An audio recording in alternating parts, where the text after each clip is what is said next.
Okay, good morning and welcome to another episode of Explore. Today we're in Paris and we're going to do a tour and explore Paris on a very limited budget. Starting from my hotel apartment that I'm staying at overnight tonight en route to Vichy for Ironman. I'm so excited to be here because I have flown through Paris many times through Charles de Gaulle but never actually come into the city. The closest I've seen of any of the sites is from the window of an airplane. So for me, this is quite a thing. The trick today is we want to do as much of the exploring as we can on foot and on a very limited budget. Basically, we want to save all our money for coffee. So that's what we're doing. A couple of places we're going to try and go to today. We're going to try and go to Notre Dame. We're going to try and go see the Champs-Élysées, Arc de Triomphe, Eiffel Tower. Obviously, I think that's where we'll end today, but it's going to be fun. So let's go and explore Paris. Okay, so for this episode of Explore, it all starts in the metro. We're going to take the metro to a station where apparently we can pretty much see most of the sites that we want to see here in Paris. The big sites. I'm talking about the cheesy tourist sites. This is going to be a cheesy tourist explore of all the sites that you can see on foot without spending too much money. So let's go catch the metro, come on.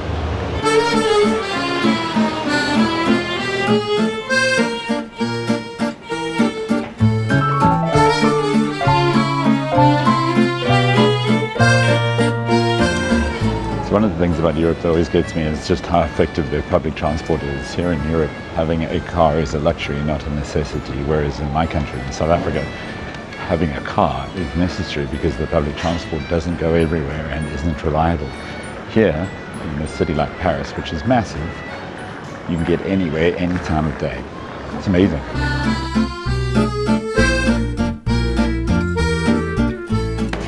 It's actually quite interesting. Some of the biggest cities I've been to London, been to Vienna. Paris just feels a lot bigger. I think maybe it's more sort of widespread. It's big.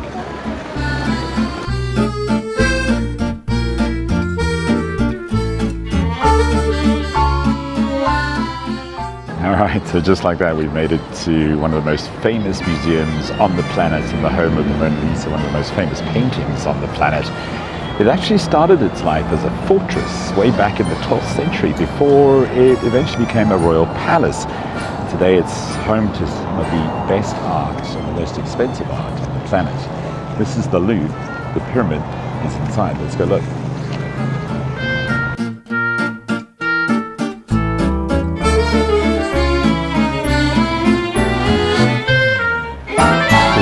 Really cool places on the Explore series. It all started with us just sort of wandering around the beaches of East London, showing off the beauty that is the Eastern Cape. And from there we've been to Germeer, which is in the north of France, near the Swiss border. We've done Nice, we've done Croatia a couple of times, we've done Venice, which I thought was really amazing. But this is truly spectacular. As you say, it was a fortress, then a palace, and now the art museum. I wonder how much the Mona Lisa is worth. Like, if you know what that painting's value is, pop it down in the comments. Inside these halls, some of the most famous art in the world. And then, of course, there's the new edition that was only built in 1996, or opened in 1996, called the Pyramid. Let's go see that.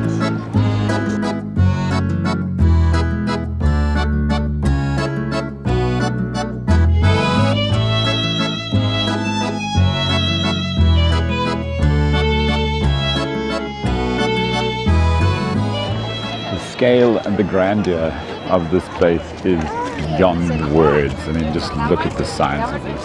We thought the courtyard was impressive, but this is just phenomenal. Okay, so little correction.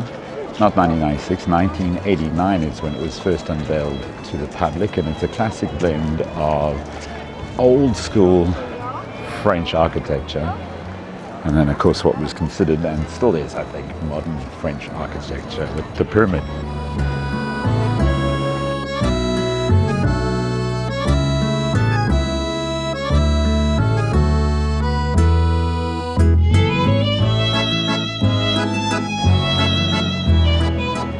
Okay, so that's the line to get into the Louvre. I think the only longer line I've seen was the passport control in Denmark. No, I'm just kidding. But you can tell if you want to go into the Louvre, it's going to take you a while to get in there because there's so many people that come through here every day. The key here is this Explore is budget. So we're not going to be paying entrance to go into the Louvre. We've been here and it's amazing.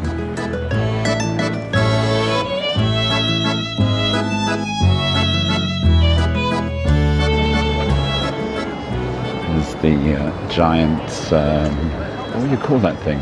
Ferris wheel? Similar to the London Eye, pretty big. And there's an arc, or an arch. I don't think it's the Arc de Triomphe though. No, I'm pretty sure it's not. The French like their arches.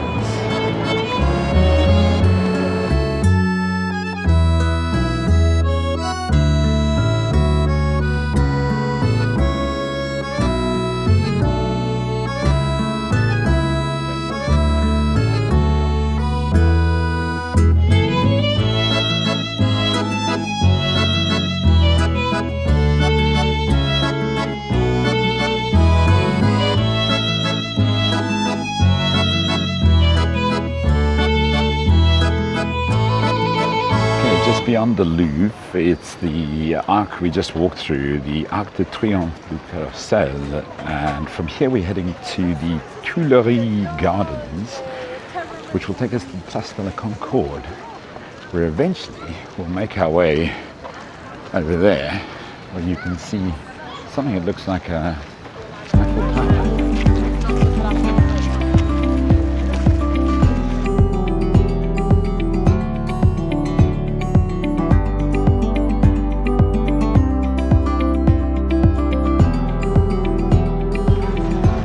These gardens sit in the heart of Paris. They were originally designed to be part of the Tuileries Palace, but they were later redesigned when it was no longer a palace to be the kind of French garden that we see today. I love places like this because they're in the heart of the city, very similar to Vienna. Vienna's also got a couple of places like this where you're in the heart of a massive city, commercial, busy, bustling, and then it's just absolute peace. In these gardens in the heart of the city.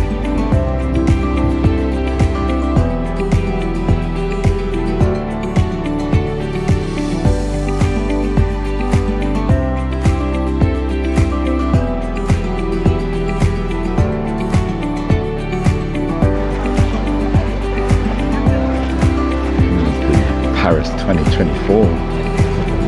I'm assuming that's Olympic Games. I could be wrong, and if you know better than me, let me know.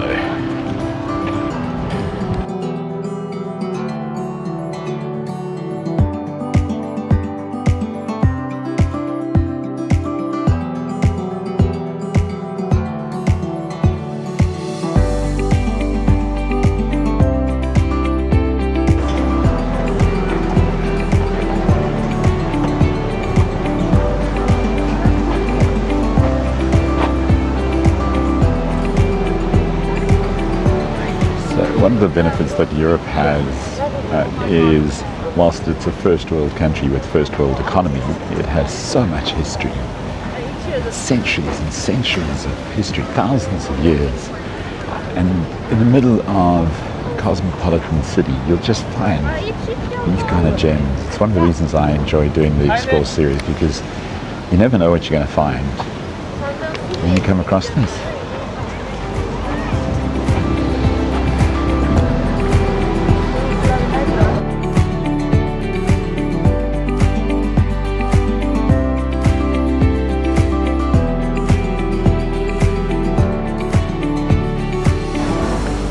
That building over there has the French flag. It's got the FIA flag, which is racing, I think. FIFA flag there as well. This is their headquarters. I know I sound very ignorant. Like I say, I've never really been to Paris, so if you know better than me, please tell me. Okay, so we've left the Tuileries Gardens behind us. The Champs-Élysées is in front of us, and we are now at Place de la Concorde. This is a pretty extraordinary piece of Parisian real estate, situated, as I said, between the gardens, the Louvre, and then the Champs-Élysées on the other side. It's right in the middle, or right in the middle of it, is this obelisk, this Luxor obelisk, which is more than 3,000 years old, and came from Egypt to here in the heart of Paris. This square has also witnessed some of the darkest moments in French history. During the French Revolution, it was known as the Place de la Révolution, and the guillotine stood here. This is where French royals lost their head, no pun intended. Today, thankfully, it's a very different scene with loads of tourists, noisy sirens going past, and of course the 3,000-year-old Egyptian obelisk that came all the way from Egypt to here. I wonder what moving company they used. I don't mind using them myself.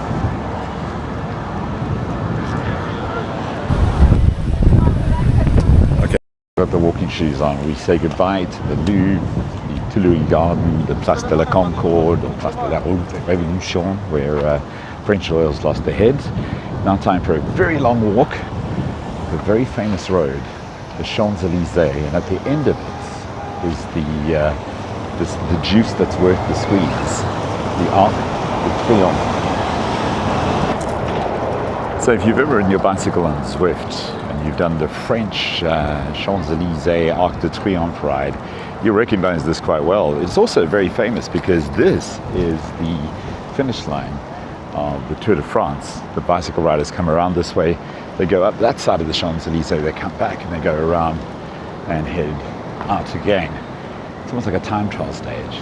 And of course the finish of the Tour de France for many years has been at the Arc de Triomphe.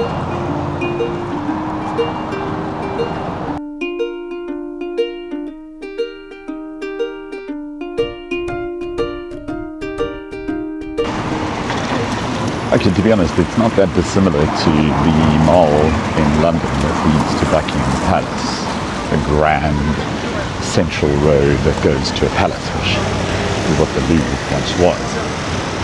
The only difference here is this one is very, very symbolic in so many different ways, and the road itself is a landmark.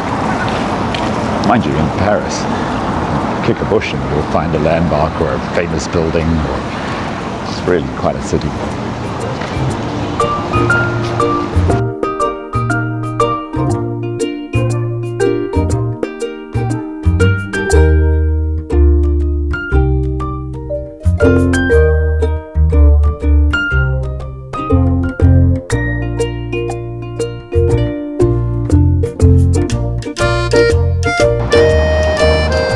Okay, so halfway up one of the world's most famous avenues, the Champs-Élysées, stretches for almost 2 kilometers, all the way from the Place de la Concorde to the Arc de Triomphe.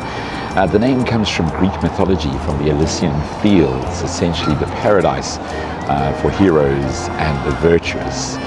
Today it's famous for shops, cafes, street vendors, as I said, and of course huge events that take place here, like the Tour de France. After a morning of walking and exploring, I can tell you that 1.5 kilometers of the Champs-Élysées is no easy feat. If you are going to explore Paris on foot, wear shorts and comfortable shoes. That's a must. However, there is a reward at the end of the Champs-Élysées, the big one, the Arc de Triomphe. Let's go see.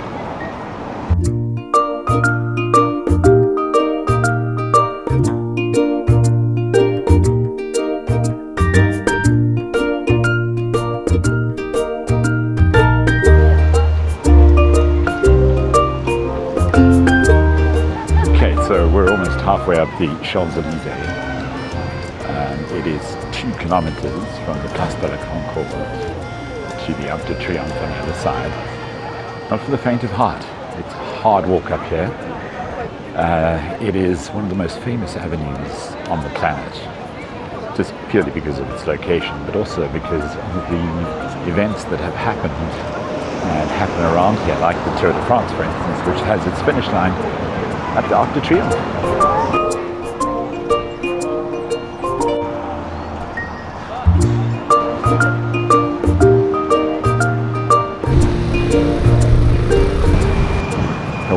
the Champs-Élysées, I kind of feel like a trout swimming upstream because everyone seems to be going the other direction. Maybe I'm late, maybe everyone's already been there and we're going home. It's busy.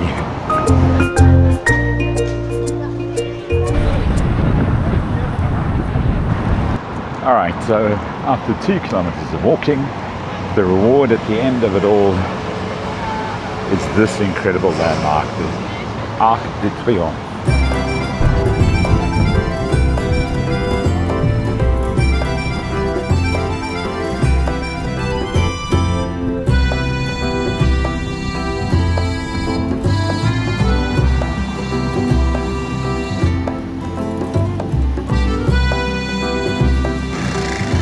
Okay, so walking up the Champs-Élysées, all 2 kilometers, and the reward is right behind me, the Arc de Triomphe. It was commissioned by Napoleon in 1806 to honor the French army after his victory in Austerlitz. It took quite a few years to complete, as you can tell, because it's fairly large, and was finally finished in 1836, long after Napoleon had died. There's huge sculptures, names of some of the soldiers carved in stone. It has the French flag, and it's also the traffic circle where the Tour de France goes around and then down the Champs-Élysées and back up until eventually they cross the finish line and the victory ceremony is held here. Standing here, you get a real sense of just how enormous this thing is. And from here, 17 different avenues radiate around Paris.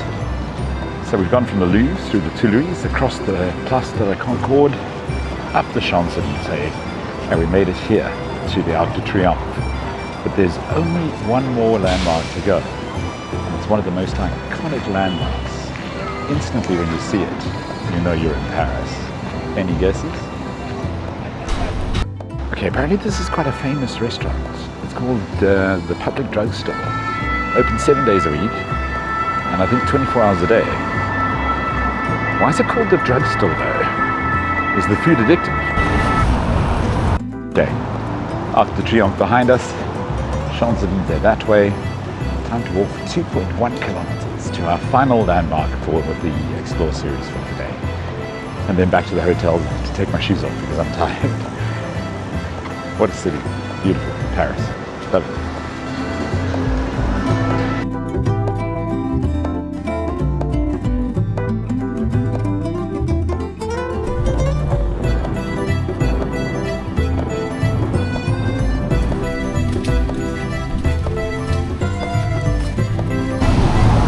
What the heck is that? Look at that thing. It's a Citroen, right? A Citroen. That is a small car. So it's just starting to sneak into view. Our last landmark for the day.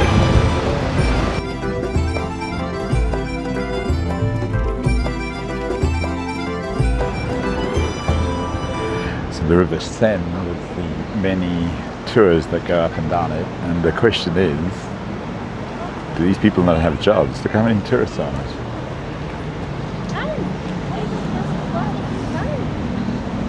This was the location for the swim of the triathlon at the Paris Olympics, and was kind of made famous by the water quality being an issue, and then the mayor of Paris saying, look, it's no problem, I'll swim in it. Had a couple of the athletes that swam in it, got a little sick. Apparently the water quality's fine though, nothing to worry about.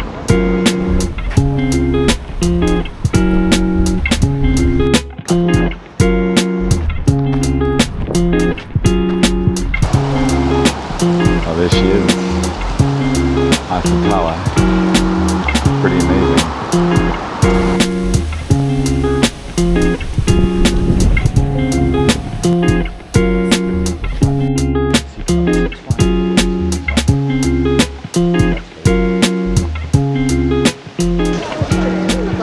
So another thing that's quite remarkable about the Eiffel Tower and the Acropolis in Greece, when you think of the Acropolis in Greece, you think that it's in the middle of a hill outside of Athens in the countryside. It's not, it's actually almost in the city. It is on a hill, but it's almost in the city. The Eiffel Tower, you think it's in this large open plan piece of land, but there are literally buildings the city wrapped around it. Amazing.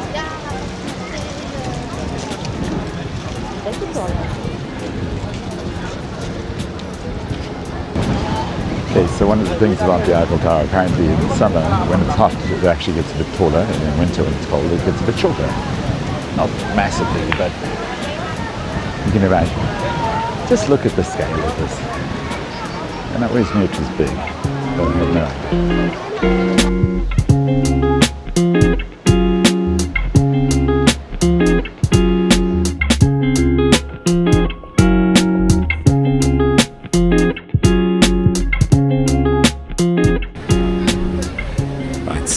Full day of exploring, we've made it to the big finale, the Eiffel Tower, built in 1889 for the World's Fair, celebrating 100 years of the French, or since the French Revolution. It was designed by engineer Gustave Eiffel and was originally intended to be temporary. Yeah, no, not so much, huh? When it was first built, not everyone in Paris was a fan. A number of artists and engineers were very critical and called it an eyesore. And yet, more than 130 years later, it's become one of the most recognizable structures on Earth. When you see this, you know you're in Paris. This is what I love doing about these Explore episodes. You can read about a place, you can see photographs of it, you can even watch videos of it, but until you're actually standing here, the awe and the beauty escapes you. And it's just amazing.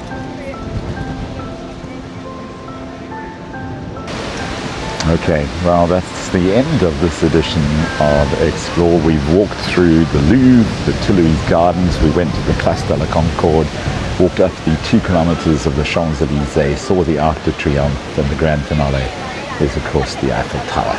Thank you for watching. If you've enjoyed the video, please consider giving it a like, and if you like the channel and the videos we make, please consider giving us a subscribe.